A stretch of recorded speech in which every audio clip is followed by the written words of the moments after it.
ETF index mutual funds నేర్చుకుని stock మార్కెట్లో రాణించాలనుకుంటున్నారా? వెంటనే ఈ నెంబర్కి కాల్ చేయండి.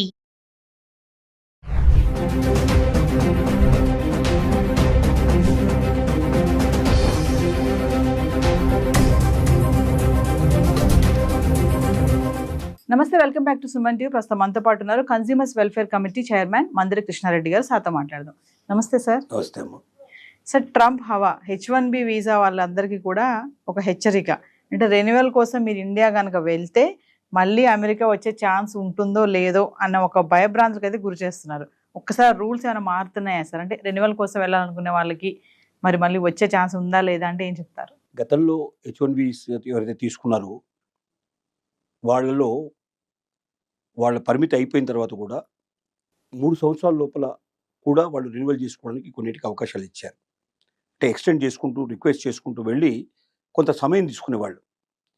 1 సంవత్సరం లోపలైతే గ్యారంటీగా అసలు ఏ ఇబ్బంది లేకుండా అవుతూ ఉండేవి. కానీ ఇప్పుడు ఏమంటున్నాడు తనంటే, మీరు ఒక్కసారి అమెరికా వదిలిపెట్టి మీ దేశానికి వెళ్ళిపోతే మళ్ళీ తిరిగి రావాలంటే ఆ వీసాని రెన్యువల్ చేసేటువంటి పరిస్థితి మీకు ఉండకపోవచ్చు. అంటే మళ్ళీ ఫ్రెష్గా మీరు సప్లై చేసుకోవాల్సిన పరిస్థితి ఉంటుంది తప్ప, అంటే మీరు ఎప్పటిదాకైతే ఇక్కడ ఉన్నారో అప్పటిదాకా మాత్రమే మీకు అవకాశం ఉంటుంది. కానీ ఇక్కడ ఉండాలంటే ఏంటి, వీసా అయిపోయిన తర్వాత ఇక్కడ ఉండే పాసిబిలిటీ లేదు. ఇక్కడ 2 రకాల ప్రాబ్లమ్స్ ఉన్నాయి. మీరు వెళితే అది కాదంటున్నాడు, ఉంటే అవుతుందా అంటే అవుతుందని చెప్పడం లేదు. అంటే ఒక సంకటావస్థలకు పడేసే పరిస్థితి ఏర్పడుతుంది. దీని అర్థం ఏమిటంటే, H1B వీసా మీద వచ్చేవాళ్ళు మీకు ఎక్కడి దాకైతే అయిందో, ఎంత మీకు సమయం ఇచ్చారో అంత సమయం మీకు ఉంటుంది, ఆ తర్వాత మీకు ఇక్కడ అవకాశం ఉండదు అని ఇండైరెక్ట్గా చెప్పడమే. రాబోయే వాళ్ళకు కూడా ఈ రకంగా హెచ్చరిక చేస్తున్నాడు. దీనివల్ల ఏమవుతుందంటే కంపెనీస్ కూడా చాలా విపరీతమైన ప్రాబ్లంలో పడ్డాయి. వాస్తవంగా ట్రంప్ ఫెయిల్యూర్స్ గురించి అసలు మనం చాలా టైం పాటు మాట్లాడుకోవాల్సిన పరిస్థితి. అప్పటికే 2 నెలల లోపలనే ట్రంప్ మీద వ్యతిరేకత కావాల్సినంత వ్యతిరేకత వచ్చేసింది. ఆర్థిక మాంద్యం వైపు కూడా అమెరికా ప్రయాణం చేసే పరిస్థితులు ఏర్పడ్డాయి. ఈ మధ్య తీసుకున్నటువంటి ఒక సర్వే లోపల, నేషనల్ లెవెల్లో చేసిన సర్వేస్లో ఒక అమెరికాలో 52% పీపుల్ అమెరికాలో ట్రంప్ను వ్యతిరేకించడం మొదలుపెట్టారు. ఆల్రెడీ స్టార్ట్ అయిపోయింది. సో ఇది ఎక్కడి దాకా వెళ్తుందో, అంటే ఇంత తొందరగా 2 మాసాల లోపల ఇంతవరకు ప్రపంచ చరిత్రలో, అమెరికన్ చరిత్రలో ఇంతవరకు ఏ ప్రెసిడెంట్ మీద కూడా 1 సంవత్సరం లోపల ఎప్పుడు కూడా వ్యతిరేకత రాలేదు.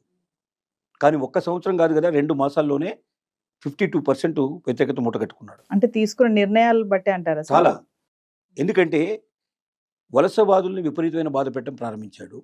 తను ఏమనుకున్నాడంటే, వలసకు వచ్చిన వాళ్ళందరినీ వెనక్కి తిరిగి పంపించేస్తే అమెరికాలో ఉన్న వాళ్ళందరికీ ఉద్యోగాలు దొరుకుతాయి. దానివల్ల నాకు ఓటేసిన వాళ్ళందరూ సంతోషపడతారు, మళ్ళీ ఎన్నిసార్లైనా నేనే ఎన్నికవుతాను అని ఈ రకంగా అతను మూర్ఖంగా ఆలోచించాడు. కానీ ఇక్కడ జరుగుతుంది ఏమిటంటే, వ్యవసాయ క్షేత్రం తీసుకోండి. అగ్రికల్చర్ సెక్టార్లో అసలు అక్రమంగా వలస వచ్చిన వాళ్ళలో మోర్ దెన్ 50% అగ్రికల్చర్ సెక్టార్లో పనిచేస్తున్నారు. ముఖ్యంగా మెక్సికో నుంచి వచ్చేటువంటి వాళ్ళంతా కూడా దాదాపు అగ్రికల్చర్ సెక్టర్ ఉంటారు. ఎందుకంటే వాళ్ళకి అక్కడికి పంటల్లో పెద్ద తేడాలు ఎక్కువ ఉండవు. పంట పండించే విధానాలు కానీ సంగతి కానీ అక్కడ ఉంటాయి. ఇప్పుడు వీళ్ళందరినీ బలవంతంగా సంఖ్యలు వేసేసి దేశంలో వదిలిపెట్టడం ప్రారంభించారు. వాళ్ళు కూడా భయపడి పారిపోయి చాలామంది దేశాన్ని వదిలిపెట్టేసి మళ్ళీ వాళ్ళు వెనక్కి వెళ్ళిపోయినట్టు సంఘటన కూడా ఉంది. ఇప్పుడు అగ్రికల్చర్ సెక్టర్ ఎంత దెబ్బతిందంటే అసలు పంటలు పండించగలిగే పరిస్థితి లేదు అక్కడ. ఎందుకంటే ఎంత యంత్రాలు పనిచేసినా ఖచ్చితంగా మానవ సంబంధం లేకుండా సాధ్యం కాదు. కాకపోతే మన ఇండియాలో లాగా మొత్తం వర్కర్స్ మీద ఆధారపడకుండా అక్కడ యంత్రాలు ఎక్కువ పనిచేస్తాయి, మనుషులు తక్కువ పనిచేస్తారు. తక్కువ పనిచేస్తారంటే దాని అర్థం అసలు మనుషులు లేకుండా పనిచేస్తారని కాదు. ఖచ్చితంగా ఇక్కడ 100 మంది పనిచేస్తే అక్కడ 20 మంది 30 మంది పనిచేస్తారు, 20 మంది 25 మంది పనిచేస్తారు, లేదా 10 మంది 15 మంది పనిచేస్తారు. ఈ 10-15 మంది అయినా లేకుండా ఒక్కొక్క క్షేత్రం లోపల పని జరగదు. అట్లా కొన్ని వ్యవసాయం పూర్తిగా దెబ్బతినే పరిస్థితి ఏర్పడింది. తనేమనుకున్నాడు అంటే, మనం వీళ్ళని బయటకు పంపిస్తే ఇక్కడ వీళ్ళకి ఉద్యోగాలు. కానీ అక్కడ ఒక తేడా ఉంది. వలసగా వచ్చినటువంటి వాడికి మామూలుగా ఇచ్చేది 20 రూపాయలు అయితే, అమెరికన్ పౌరుడికి ఇవ్వాల్సినటువంటిది అక్కడ చట్టాల ప్రకారంగా 100 రూపాయలు ఇవ్వాలి. అంటే 5 టైమ్స్ ఎక్కువ ఇవ్వాలి. 5 టైమ్స్ ఎక్కువ ఇచ్చినప్పుడు వాళ్ళ ఆదాయాలు మొత్తం తగ్గిపోతాయి, పూర్తి పడిపోతున్నాయి. కాబట్టి ఎవరైతే తనకు ఓటేసి గెలిపించారో వాళ్ళందరూ ఇప్పుడు ఏంటి, ట్రంప్కు వ్యతిరేకంగా తయారయ్యారు. ఎందుకంటే ట్రంప్ విధానం వల్ల తమ పంటలు దెబ్బతింటున్నాయి, తమ ఇండస్ట్రీస్ దెబ్బతింటున్నాయి, తమ వ్యాపారాలు దెబ్బతింటున్నాయి. ఇంతకుముందు ఈ వలస వచ్చిన వాళ్ళతో హాయిగా వ్యాపారం చేసుకుంటున్నారు, హాయిగా చేస్తున్నారు. దాంట్లో 5 టైమ్స్ తక్కువ ఇచ్చేసేసి కావాల్సినంత పని ఎన్ని గంటలు ఎక్కువగా ఉంటూ కూడా ఎక్కువ గంటలు కూడా పని చేయించుకునే అవకాశం అక్కడ ఉంది. కానీ అమెరికన్ పౌరసత్వంలో అది సాధ్యం కాదు. అమెరికన్కు ఇచ్చినటువంటి అక్కడ దేశ రాజ్యాంగం ప్రకారంగా వాళ్ళకి పని ఒక్క గంట అరగంట లేట్ అయినా 10 నిమిషాలు లేట్ అయినా మళ్ళీ దానికి తగినటువంటి మనీ పే చేయాల్సింది. అది వీళ్ళకి ఇచ్చే దాంతో కనీసం 5 టైమ్స్ ఎక్కువ పే చేయాల్సిన పరిస్థితి ఏర్పడుతుంది. ఇప్పుడు ఎప్పటిదాకా ఎలా అలవాటు పడ్డారంటే వీళ్ళతో చాలా తక్కువ ఖర్చుతోటి ఎక్కువ లాభం సంపాదించడానికి అలవాటు పడ్డారు. ఇప్పుడు ఒకేసారి లాభాలు దిగిపోతే వాళ్ళు భరించడం కష్టం ఉంది. అందుకే ఏం చేస్తున్నారంటే వాళ్ళు అమెరికన్స్ తీసుకోవడం బదులుగా వ్యాపారాన్ని తగ్గించుకుంటున్నారు. మీరు అర్థం చేసుకోవాల్సింది ఏంటంటే ఒక సపోజ్ ఒక పెట్రోల్ బంకును 24 అవర్స్ ఓపెన్ చేసినట్టయితే ఒక 10 మంది పని వాళ్ళు అవసరం పడతారు. ఇప్పుడు వలస వచ్చిన వాళ్ళు 5 7 దాంట్లో చెగిలిపోయారు. ఒకరు నలుగురు ఉన్నారు. అక్కడ ఉన్న వాళ్ళతో కూడా కొంతమంది ఖచ్చితంగా లోకల్ వాళ్ళని కొంతమంది తీసుకుంటారు, కొంతమంది బయట వాళ్ళని తీసుకున్నారు. ఇప్పుడు లోకల్ వాళ్ళని మాత్రం ఉంచి బయట వాళ్ళు వెళ్ళిపోయారు కదా, అన్ని గంటల వరకు మాత్రమే ఆ పెట్రోల్ బంక్ ఓపెన్ చేసే పరిస్థితి పెట్టుకున్నారు. అంటే వ్యాపారాన్ని తగ్గించుకుంటాం కానీ మేము లోకల్ వాళ్ళని తీసుకునే పరిస్థితి ఏర్పడింది. అంటే ఏమైంది, ట్రంప్ అనుకున్నది ఒకటి, జరుగుతున్నది ఒకటి. అంటే అమెరికన్స్కి ఉద్యోగాలు దొరకడం లేదు, వలసవాదులు వెళ్ళిపోతున్నారు. అందువల్ల ఏమవుతుంది, అక్కడ వ్యాపారం తగ్గిపోతుంది. వ్యాపారం తగ్గిపోతే గవర్నమెంట్కి ఏంటంటే ట్యాక్సెస్ తగ్గుతాయి. ట్యాక్సెస్ తగ్గినప్పుడు ఏమవుతుందంటే అప్పులు ఎక్కువ పెరుగుతాయి, ఆర్థిక మాంద్యం పెరిగిపోతుంది. ప్రజలంతా కూడా మరి ప్రజలకు ఖర్చు పెట్టేది ఇంత ఖర్చు పెట్టలేం కదా. ఇప్పుడు ట్యాక్సెస్ వస్తేనే ప్రజలకు కావాల్సినవన్నీ కూడా మనం ఏర్పాటు చేయగలుగుతాం. వాళ్ళకి ఏం కావాలంటే మనం ఇవ్వగలుగుతాం, వస్తు సేవలు ఇవ్వగలిగే అవకాశం ఉంటుంది. కానీ ఎప్పుడైతే ట్యాక్సెస్ తగ్గుతుందో దేశం యొక్క సంపద కూడా తగ్గిపోతుంది. దేశం ఒక రకంగా చెప్పాలంటే స్థాయి దిగిపోయేటువంటి పరిస్థితి ఏర్పడుతుంది. స్థాయిని పెంచాలనే ఉద్దేశంతో ట్రంప్ చేసింది ఇప్పుడు స్థాయిని తగ్గించే పరిస్థితి. H1 వీసా అభ్యర్థి కూడా ఇప్పుడు జరిగేది అదే. H1B వీసాల వల్ల చాలామంది ఇతర దేశస్తులు వచ్చి అంటే చట్టబద్ధంగా అక్కడ పనిచేసుకుంటున్నారు, నిర్భయంగా పనిచేసుకుంటున్నారు. ఇప్పుడు వాళ్ళకు ఒక బాధ స్టార్ట్ అయింది.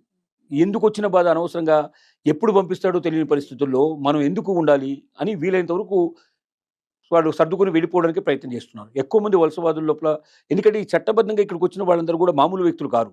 డెఫినెట్గా పనిలో వాళ్ళకు చక్కటి ప్రావీణ్యత ఉంది, వాళ్ళు గొప్పవాళ్ళని నిరూపించుకున్నారు. వాళ్ళకి ఎక్కడైనా ప్రపంచ నలుమూలలో ఎక్కడికి వెళ్ళినా వాళ్ళకి పని దొరికే అవకాశం ఉంది. కాబట్టి ఎందుకు మనం ఇక్కడ పడి ఉండాలి? ఏ క్షణంలో ఇంకా 5 ఏళ్ల పాటు ఖచ్చితంగా ట్రంప్ ఇక్కడ ఉంటాడు. 5 ఏళ్లలో ఎప్పుడు ఏ నిర్ణయం తీసుకుంటాడో తెలియదు. రేపు మనల్ని కూడా గొలుసులు కట్టి తీసుకెళ్ళి అక్కడ పడేసే పరిస్థితి ఏర్పడితే అందరి ముందు అవమాన పరిస్థితి ఏర్పడుతుంది.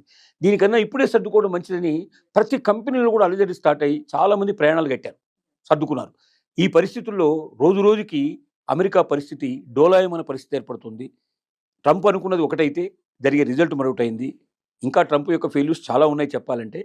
H1B వీసా కూడా దానికే దారితీస్తుంది. ఎవరైనా ఈ దేశాన్ని వదిలిపెట్టి అమెరికా వదిలిపెట్టి వేరే దేశాలకు వెళ్ళినట్టయితే తిరిగి వాళ్లకు రెన్యువల్ అవుతుందని నమ్మకం లేదు. 1 ఇయర్ లోపలే ఎప్పుడైనా రెన్యువల్ చేసుకునే పాసిబిలిటీ ఇప్పటికి కూడా అవకాశం ఉంది, కానీ 1 ఇయర్ తర్వాత రెన్యువల్ అయ్యేటువంటి పరిస్థితులు లేవు. అందువల్ల ముందే జాగ్రత్త పడాల్సిన పరిస్థితి ఏర్పడుతుంది.